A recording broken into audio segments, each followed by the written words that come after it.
Señoras y señores, para continuar con nuestra agenda, en este momento recibimos al señor presidente de la República de Guatemala, el doctor Bernardo Arévalo, a quien también brindamos un fuerte aplauso, por favor, esta mañana, que nos honra con su presencia. Muy buenos días a todos y a cada una.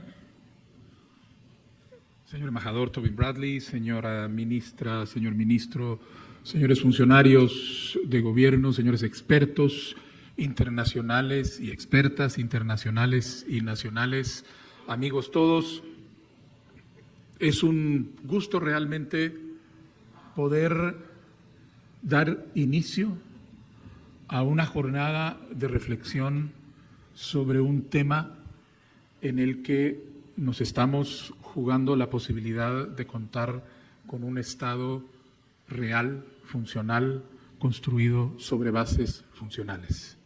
Y es cómo vamos a enfrentar este fenómeno del siglo XXI, que es la corrupción institucionalizada y las cooptaciones que desde esta forma de corrupción se generan sobre el aparato político.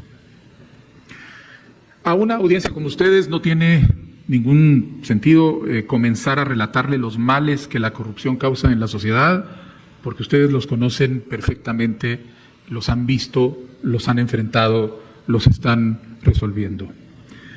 Muy en corto, la corrupción hace ineficiente a las instituciones del Estado, empeora la calidad de los servicios y, sobre todo, socava la confianza en el poder público y entre la sociedad. Y una democracia no se puede construir sin confianza entre la sociedad y el poder público.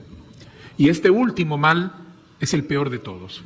Nos hace desconfiar de nuestros vecinos, de nuestros amigos, de nuestros familiares, y nos hace ver con recelo y asumir lo peor de todo aquel ciudadano o ciudadana, persona que no conocemos.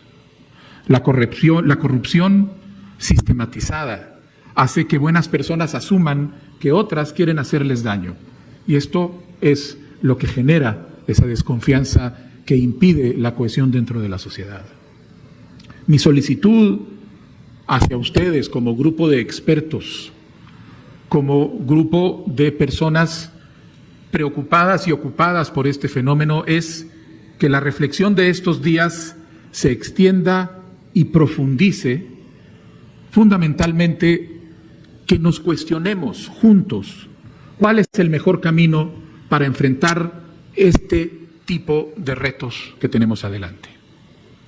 Para ponerlos en contexto y dimensionar nuestro desafío, quiero ilustrar lo que nos encontramos en enero, desde enero hasta el día de hoy. Desde que tomamos posesión, cada gaveta que abrimos, cada archivo que leemos nos cuenta una historia de codicia, una historia de robo desmedido, una historia de descaro, una historia de actores que sacrificaron la dignidad y el desarrollo del pueblo de Guatemala por los intereses mezquinos y oscuros de una minoría corrupta que son y a la que representan. La Comisión Nacional contra la Corrupción en apenas 8 meses ha recopilado estas historias y nos las ha contado en forma de denuncias ante el Ministerio Público. Nos ha relatado que una de las redes de saqueo más grandes jamás descubiertas, además de robar, se esmeraba en evadir impuestos sobre lo robado. Nos ha contado cómo en medio de la pandemia de COVID-19, de una emergencia global, un grupo de funcionarios se aprovechó para hacer un gran negocio a partir de las vacunas, mientras seguían muriendo miles de guatemaltecos y guatemaltecas. Nos ha contado también cómo había cientos y cientos de plazas fantasmas en instituciones públicas, puestos que tenían asignadas funciones y salario para alimentar redes clientelares y financiar partidos políticos, pero cuyos titulares nunca llegaban a trabajar. En definitiva, nos ha contado cómo la mayor parte de las decisiones públicas se daban porque había un negocio detrás, un negocio a costa de un pueblo urgido de atender sus necesidades más apremiantes. Es con estas historias que vamos desenterrando el edificio de la cleptocracia, de la tragedia de la corrupción. Las sociedades con clases políticas más corruptas son pobres, más desiguales, más violentas. Viven encerradas en una trampa donde unos fenómenos y otros se retroalimentan. La pobreza y la desigualdad nos hacen más corruptos y la corrupción nos hace más pobres y desiguales. Y así una espiral trágica que parece no acabar y que requiere del más amplio compromiso y voluntad política de sus tomadores de decisiones para salir adelante. En Guatemala, este reto es enorme, pero nuestro compromiso por atacar el cáncer de la corrupción es aún mayor. En nuestro caso, la corrupción no solo es un mal con efectos directos en el desarrollo del pueblo, sino que la corrupción es la forma como ha venido funcionando el sistema. La corrupción ha sido tradicionalmente la forma en que se ha venido ejerciendo y por la que se sobrevive en el poder político. Sí, la corrupción continúa aspirando a ser el sistema que hace al Estado guatemalteco funcionar. Que un grupo de políticos y funcionarios nos hayamos insertado en puestos de decisión pública gracias a un proceso electoral insólito, no cambia mágicamente una estructura de saqueo construida por décadas.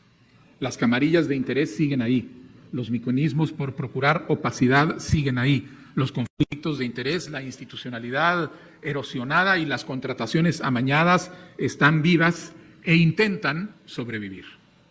Los defensores del saqueo del Estado siguen intentando proteger agresivamente esta situación que les ha permitido lucrar a costa de la dignidad y del desarrollo de nuestro pueblo. Y es en este ambiente en donde la demanda ciudadana se ha centrado en luchar contra esta minoría corrupta, que se nos exige dar resultados inmediatos. El reto es inmenso y lo seguirá siendo, pero de algo no debemos tener duda. Este gobierno tiene muchas tareas, pero la más importante, sin duda, es derribar el muro de la corrupción que impide el pleno desarrollo, bienestar y dignidad de nuestro pueblo. Y es por eso que estamos aquí, para contestar preguntas alrededor del camino que debemos hacer. Lo hacemos apoyados por la aspiración legítima del pueblo que se reveló en 2023 y dijo ya basta, pero al mismo tiempo rodeados, asediados por una minoría corrupta que se resiste al cambio. Al mismo tiempo, el reto al que nos estamos enfrentando es de dar resultados positivos, concretos, tangibles, rápidos, trabajando dentro de un sistema que, si bien estamos transformando, se resiste a cambiar. Y en ese marco quiero desagregar 5 desafíos fundamentales que tenemos que enfrentar y pedirles a ustedes que reflexionen en estos días alrededor de estos desafíos. El primero es cómo liquidar los antiguos contratos de gobierno anteriores, es decir, las estructuras contractuales que se venían desarrollando y cómo se diseñan mecanismos de contratación que garanticen más y mejores oferentes en competencia sana. No estamos viendo todavía, al menos, una nueva camada de oferentes en los procesos de contratación pública y, por lo tanto, estamos con un mercado de oferentes en donde seguimos estando limitados a muchos de los viejos actores. La segunda, cómo tratar con la reacción que viene de los viejos o del no tan viejo sistema al tiempo que debemos dar resultado. Son muchos los ejemplos de boicot en estos meses que podemos exponer y muchas las trabas que nos han impuesto, empezando por el acoso permanente del Ministerio Público. Ante este contexto, debemos ser pragmáticos en lo inmediato, pero sin perder de vista los objetivos de largo plazo. La tercera es cómo lidiar con un sistema de justicia donde todavía hay múltiples actores que tienen como negocio principal la impunidad. La lucha contra la corrupción no será plenamente viable hasta que los autores corruptos y democráticos salgan de sus trincheras. Podríamos argumentar que algunos avances han estado teniendo lugar en la materia, pero debemos encontrar la manera de lidiar los retos en su totalidad. La cuarta noción: ¿qué hacer con aquellos que pueden ser agentes de cambio porque están dispuestos a cambiar, pero que tienen miedo que sus pecados pasados salgan a la luz y los persigan? En una sociedad todavía traumatizada por viejos conflictos, el temor puede ser, y lo fue en el pasado cercano, la más peligrosa emoción para la regresión. Sin procurar impunidad, debemos encontrar como sociedad la manera de dar salidas razonables a quienes estén dispuestos a colaborar en el cambio y a no reincidir. Y el último reto: ¿cómo mejorar la coalición alrededor de la lucha contra la corrupción en nuestro país? ¿Cómo hacerlo para que ésta sea amplia, comprometida e innovadora? Para finalizar, quiero delinear la respuesta a estas preguntas y así avanzar en esta conversación, partiendo como punto de referencia en estos 10 meses de experiencia al frente del gobierno de Guatemala. El camino al que aspiramos como gobierno pasa por apostarle a un enfoque integral de la lucha contra la corrupción, al fortalecimiento institucional y a la innovación en tecnología. La apuesta que hemos hecho por la transparencia debe ser profundizada, pero ha dado ya sus frutos en estos primeros meses de gobierno.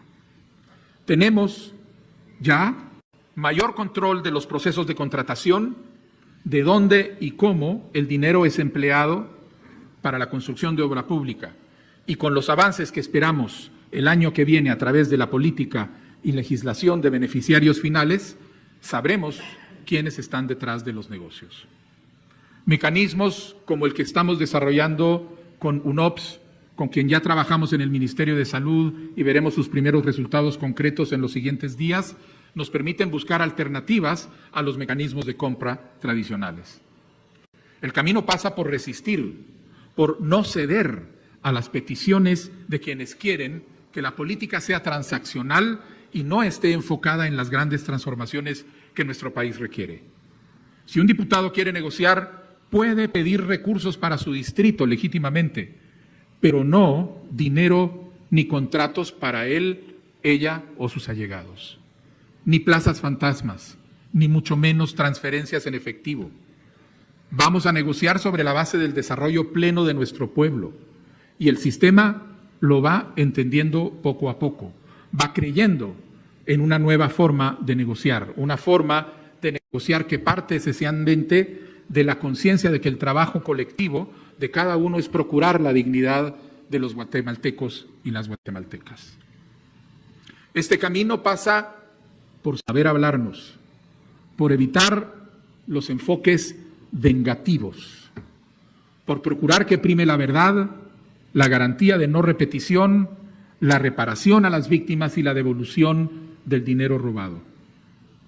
Esto, lejos de ser un mecanismo de impunidad, debe orientarse a reparar las heridas de una vez por todas. Sabemos que para llegar a esa conversación debemos cambiar muchas cosas en el sistema judicial, pero estoy convencido que es inevitable. Partiendo de los importantes avances en materia de lucha contra la corrupción que se han realizado en el 2024, en el 2025 la Comisión Nacional contra la Corrupción potenciará el diálogo con todos los sectores de la sociedad, como ya lo viene haciendo en cada una de las propuestas de reforma institucional. El camino pasa por una agenda legislativa que fortalezca los mecanismos de lucha, como la Ley de Protección a Denunciantes y las reformas a la Ley de Lavado de Dinero, que amplíe la transparencia, como la Ley de Beneficiarios Finales y la Ley de Probidad, que genere mecanismos de justicia anticorrupción y que aborde los conflictos de interés de manera efectiva. El legado de nuestro gobierno será dejar instaladas las bases de un sistema nacional anticorrupción que permita abordar integralmente los conflictos de interés, nuevos sistemas de contrataciones públicas, mecanismos de protección de los ciudadanos frente al abuso de funcionarios y unidades de denuncia. Esto, al mismo tiempo que promovemos una serie de reformas que permitan recuperar bienes al tiempo que se encuentra la verdad y se repara a las víctimas, que se repara al pueblo de Guatemala.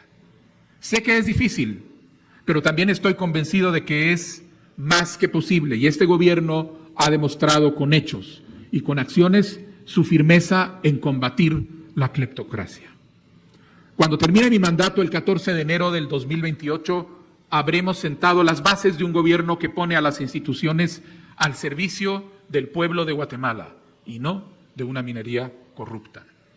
Conversaciones como estas, intercambios como el que va a comenzar en algunos minutos, servirán en definitiva para delinear y desarrollar este sistema y así sentar las bases de nuestro futuro, de un futuro con dignidad, de un futuro con desarrollo para todos y para todas las guatemaltecas.